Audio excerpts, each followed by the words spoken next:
As-tu blessé à mort dans ta vie? Tu te trompes, je ne connais pas d'aventures plus communes que les miennes. J'ai toujours eu le malheur de ne trouver que des femmes très sages. Tu n'as trouvé que des femmes très sages. Et où diantre t'es-tu donc fourré? Tu as fait des découvertes bien singulières. Et à quoi est-ce que ça les avance d'être si sages? Sommes-nous heureux, nous le disons, ne sommes-nous pas, nous mentons, cela revient au même pour elles. Tu traites ces matières-là avec une légèreté qui m'enchante. Revenons à mes affaires. Tu es un cadet de maison, par conséquent tu n'es pas extrêmement riche. C'est raisonné juste. Tu es beau et bien fait. Il s'agit de te faire aimer de la comtesse et de parvenir à la conquête de sa main par celle de son cœur. Ne sais-je pas que tu l'aimes, la comtesse? En fait d'amour, j'en fais assez ce que je veux.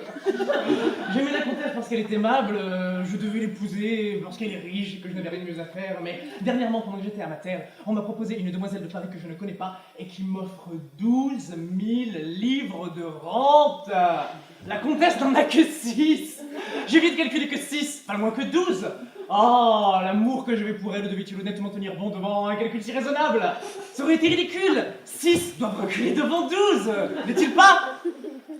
Tu ne me réponds rien. Et que veux-tu que je réponde à une règle d'arithmétique? Il suffit de savoir compter pour voir que tu as raison. C'est ça même.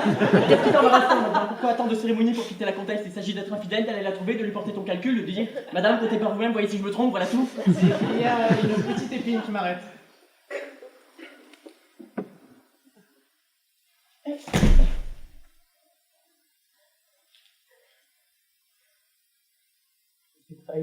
Venons-en au fait. Je vous connais. Toi? Vraiment, oui, Frontin, vous connaissez pour nous deux.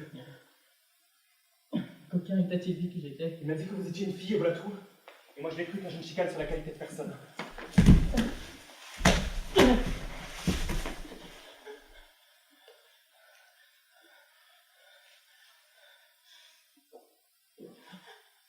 Puisqu'il m'a trahi, il vaut autant que je t'avertisse du reste. Pourquoi êtes-vous dans cet équipage-là? Ce n'est pas pour faire de mal.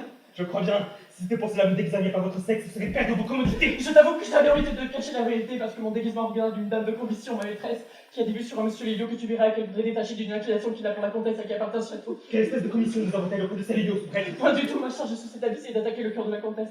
J'ai pu passer comme tu vois pour un assez jeune cavalier, j'ai déjà vu les yeux de la comtesse s'arrêter plusieurs fois sur moi. Si elle vient m'aimer, je la ferai rompre avec Lélio, il reviendra à Paris, on lui présentera ma maîtresse qui y est, elle est aimable, il la connaît, les noces seront bientôt faites. Vous oubliez ce que j'allais à vous dire, j'étais venue exprès, vous m'amusez toujours. Revenons, vous m'aimez. Voilà qui va fort bien, mais comment ferons-nous Lélio est jaloux de vous? Mais moi je suis de lui, nous voilà quitte. Il a peur que vous ne m'aimiez. Devrait en être sûr. Il craint que je ne vous aime. Il fallait lui dire pour le guérir de sa crainte. Mais chevalier, il faut le penser pour le dire. Reste encore Lélio qui triomphe.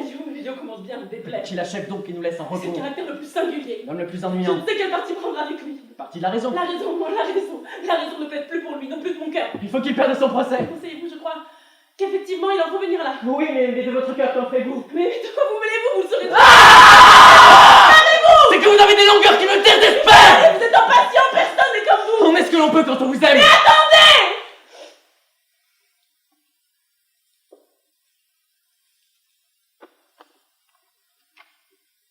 Madame, c'est que je pensais que vous me refuseriez, que je ne risquerais rien. Vous êtes un excellent comédien. Et le désir qu'en font-nous, monsieur? Nous aurons l'honneur de le tenir, j'aurai l'honneur de vous épouser. Comment? Vous m'épousez, vous ne m'aimez plus. Oh, madame, ne vous arrêtez pas à ça, ça n'a rien d'éclair. Mais où est la probité?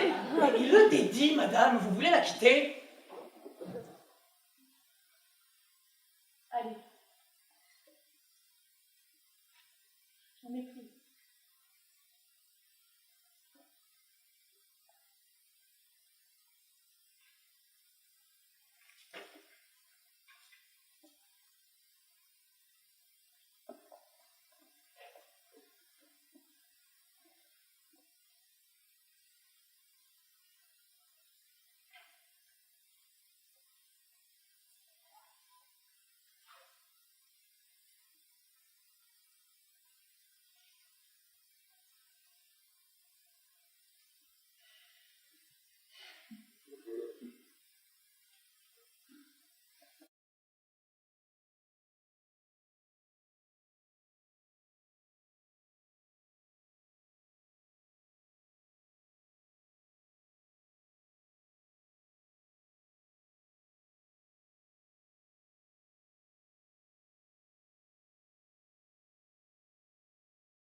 C'est qui, celui avec qui tu parles? Une connaissance. Depuis quand tu le connais? Longtemps, on a des passions en commun, tu me crois pas? Pourquoi je ne devrais pas te croire? Qu'est-ce que tu veux?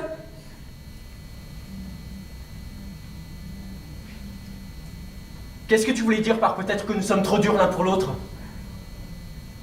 Est-ce que ça voudrait dire que éventuellement nous ne sommes pas faits pour être ensemble? Éventuellement? Alors ça voudrait dire que pour toi nous devrions nous séparer et tu t'amuses à penser à ça? Arrête de me poser des questions! Et pourquoi pas si j'ai le courage de les poser? Parce que là, je suis en colère et dans mon état, j'ai rien d'intelligent à te dire! Alors c'est comme ça, c'est tout, pas le choix, c'est risible. Qu'est-ce que tu dis? C'est tout! Ce n'est pas si étrange que cela te frappe exactement aujourd'hui que peut-être nous ne sommes pas faits l'un pour l'autre. Le jour où je me fais virer... Je te comprends pas, Casimir! Mais réfléchis! Réfléchis un peu! Tu es ingrat! Tu sais que je t'ai toujours défendu, tu sais toutes les difficultés que j'ai dû endurer pour toi, tu sais que mes parents voulaient pas toi, qu'ils voulaient que je me trouve un fonctionnaire, tu sais que j'ai toujours pris ton parti! Calme-toi et réfléchis à ce que tu m'as fait. Et toi, qu'est-ce que tu m'as fait? Je constate juste, c'est tout. Et maintenant je te laisse. Ich bin ja so verschossen in deine Sommersprossen, vom Kopf bis zu den Flossen. Bist du voll Sommersprossen, in die bin ich verschossen. Tina, ist das nicht prima? Was für ein Klima.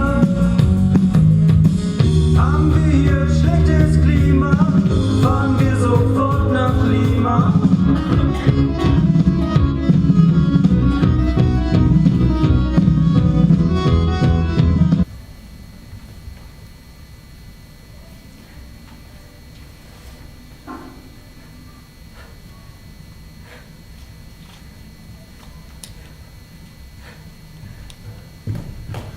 Arrête-toi! Dans ton intérêt!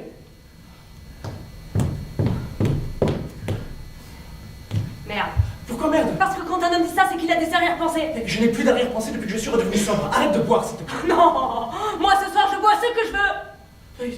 Tu ne sais pas ce que cet homme pense à ton propos. Il pense quoi? Il veut te saouler. Je suis robuste! Monsieur le directeur le dit à tout le monde. Il dit quoi? Et qu'il veut te prendre sexuellement cette nuit.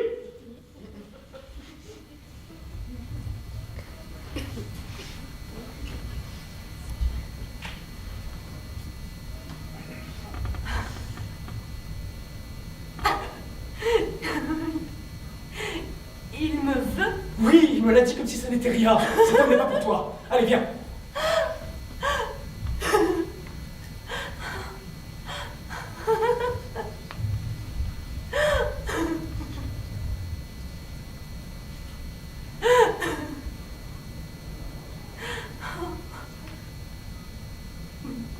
Allons-en. Où ça? Et on peut encore boire du thé, par exemple chez moi. T'es qu'un égoïste pareil à Casimir.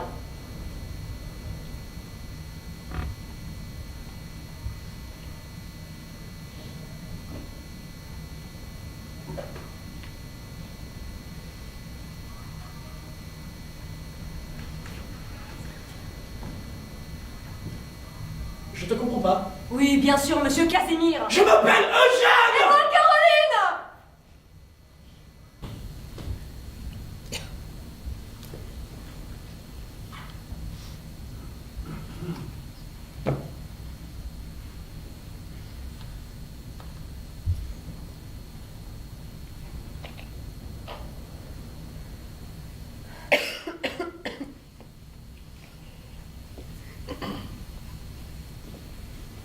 Bonsoir, Casimir.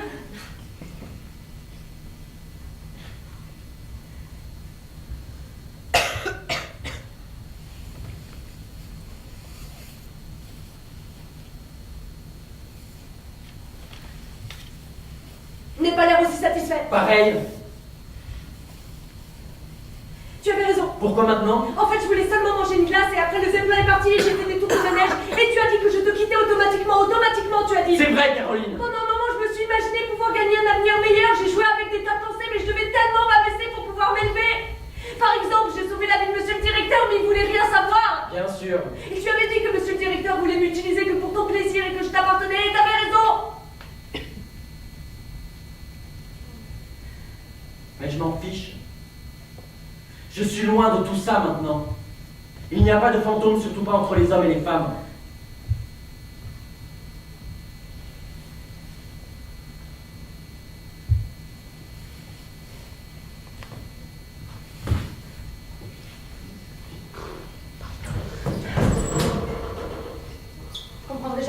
femme peut avoir aussi peu de classe.